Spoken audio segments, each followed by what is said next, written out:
Salut, aujourd'hui Grand Tourisme vous propose l'essai d'un camion. Oui, oui, vous avez bien entendu, d'un camion, le MAN, champion de France de la discipline du team Lion Truck Racing. Côté actu, direction Détroit, où Volvo compte révolutionner le segment des berlines premium avec la présentation de la S90, véritable automobile semi-autonome. Enfin, côté sport, direction Superbès, au cœur de l'Auvergne, qui accueille l'avant-dernière manche du Trophée Andros 2016. En attendant, plus une seconde à perdre, contact, c'est parti.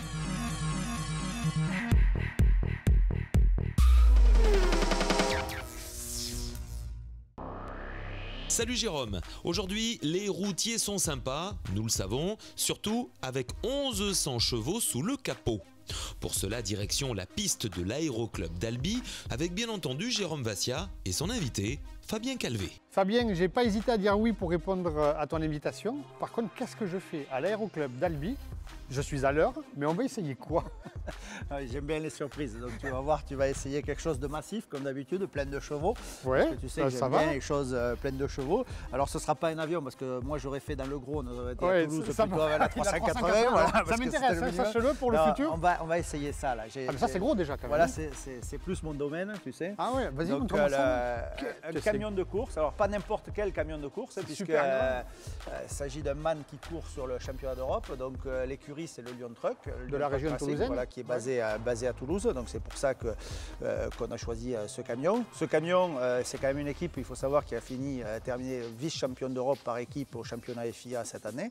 Okay. Anthony Janiek, le pilote que je vais te présenter plus tard, c'est pareil, un pilote de haut niveau. Hein. Alors l'écurie a été plusieurs fois championne de France, donc très bien classé en championnat d'Europe.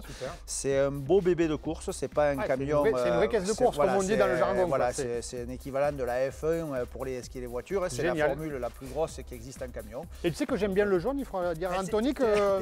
Tu ne savais pas ce que tu allais essayer, mais du coup, il me manquait un jaune dans mon garage, mais je vais le garder aussi, celui-ci. Ça, tu peux discuter. On peut discuter. Oui, donc maintenant, je vais vraiment le piloter? Oui.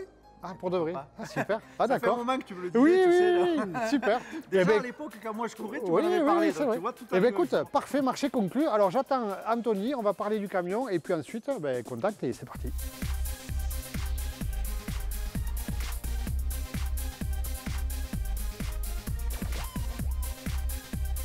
Anthony, merci de ta confiance, de me prêter ton jouet, ton gros jouet, j'ai envie de dire. T'as pas peur?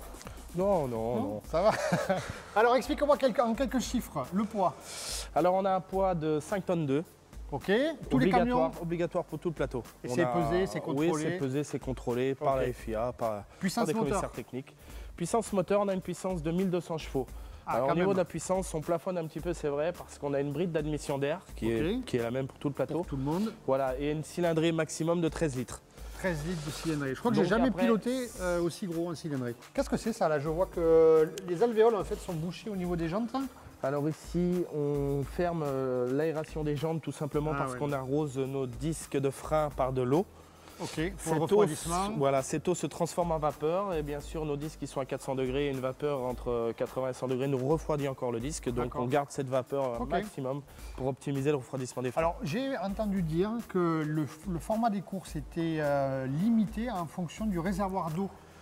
Pour refroidir les freins. C'est vrai ou pas? Que normalement vous pourriez faire des courses plus longues, sauf qu'au moment vous n'avez plus d'eau pour refroidir les freins. C'est limité, oui, c'est limité. On est limité comme toute catégorie par le gasoil et par l'eau. Donc on pourrait faire des courses plus longues. Mais c'est vrai qu'après l'usure des pneus, l'échauffement du véhicule fait qu'une course sprint de 30 à 35 minutes pour ce véhicule, oui, c'est déjà bien.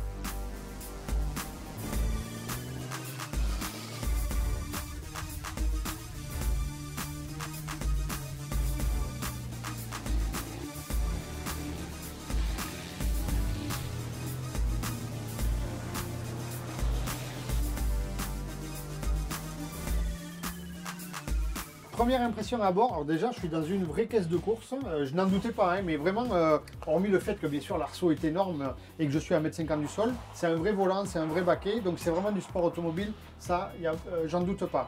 Ensuite Anthony, les spécificités, vraiment à ta discipline, on a parlé un peu de frein à l'extérieur, je pense qu'en course c'est compliqué à gérer la gestion du frein, tu peux peut-être le faire de l'intérieur? Alors la gestion du frein, bien sûr on peut le faire de l'intérieur, on peut régler nos débits d'eau. nos débits d'eau avant et arrière selon une lecture des températures de frein. Okay. Notre frein, on sait qu'il est optimum entre 300 et 400 degrés, donc on essaye de maintenir cette température. Donc s'il chauffe trop, tu augmentes le débit d'eau. Si, ok, parfait, pour avoir la température optimum. Autre spécificité du camion, comme on a un véhicule qui pèse plus de 5 tonnes, on peut se permettre de perdre quelques centaines de grammes et s'autoriser un confort de conduite par une caméra, ici, donc pour surveiller ce qui se passe derrière. Parce que les rétros sont rikiki, je vois pas grand chose. Les rétros, c'est assez difficile de jauger d'après les rétros, donc c'est vrai que c'est un luxe pour nous en camion, c'est d'avoir une caméra et de voir ce qui se passe derrière vraiment précisément. Le dashboard, ton écran, il y a tout là-dessus. Le dashboard qui nous donne toutes les informations moteurs. Ah oui, la caméra vient de s'allumer, donc nous sommes suivis par un ULM. Il va y avoir du sport aujourd'hui dans le Grand Tourisme. En circuit, surtout, on se sert, comme en qualif, le meilleur tour, le dernier tour, le tour prévisionnel. Ah, il y a tout. Voilà. C'est la F1 des camions, quoi. Il y a pas mieux dans cette catégorie-là. Dans cette catégorie, non, on est... Voilà. Eh ben dis donc, si on m'avait dit qu'un jour je piloterais une F1, sans déconner. Bon, merci Anthony. Maintenant, on va aller se régaler. On continue.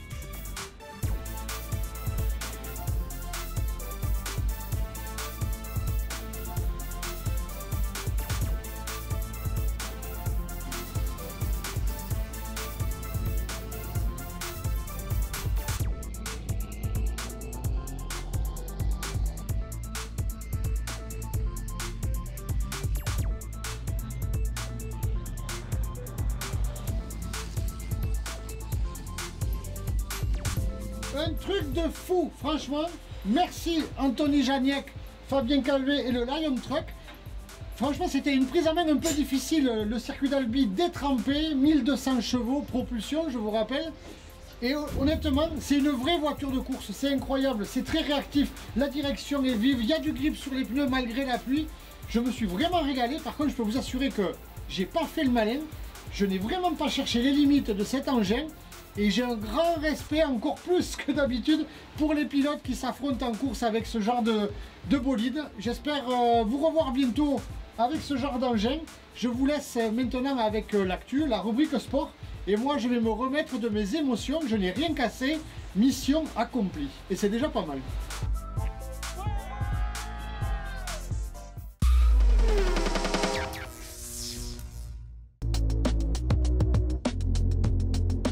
Deuxième modèle issu du renouvellement de la gamme Volvo, la S90 marque une étape importante dans l'histoire de Volvo Cars et exprime clairement l'intention du constructeur de révolutionner le segment des berlines premium.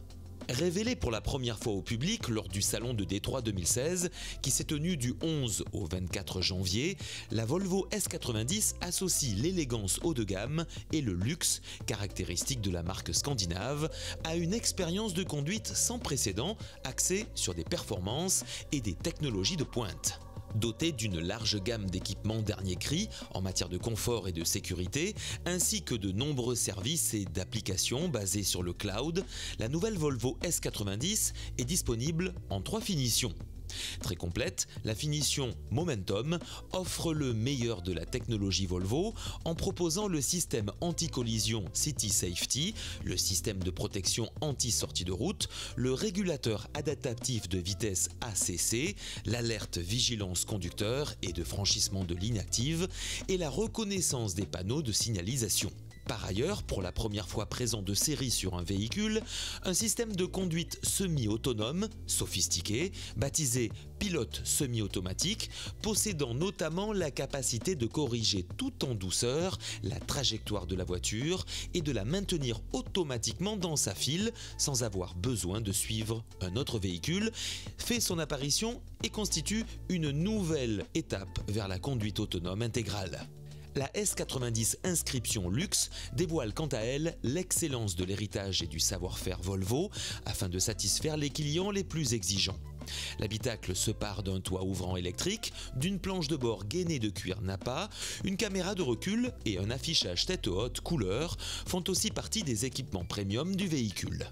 Véritable bouleversement en matière d'expérience de conduite sur le segment hautement compétitif des berlines premium, la toute nouvelle Volvo S90 est proposée dans une fourchette de prix comprise entre 41 700 et 71 570 €.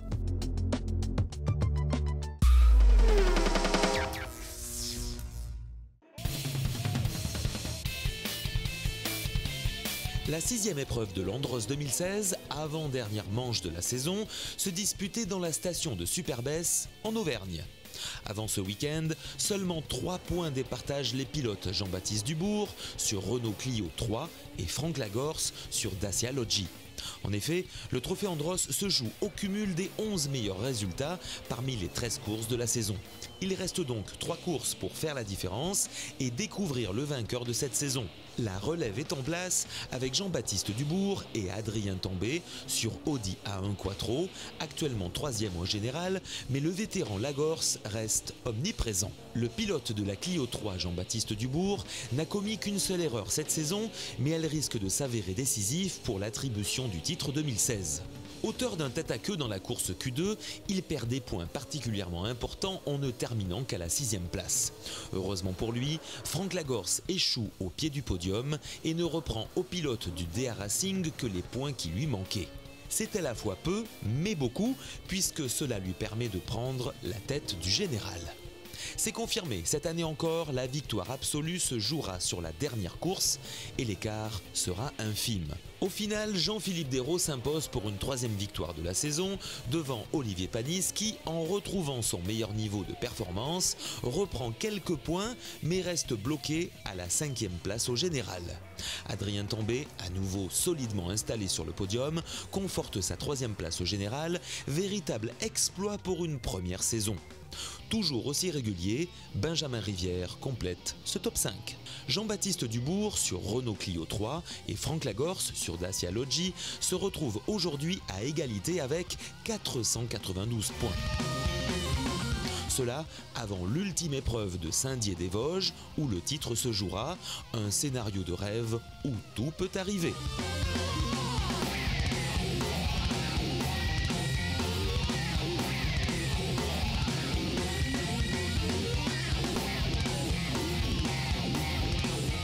Salut et à la semaine prochaine.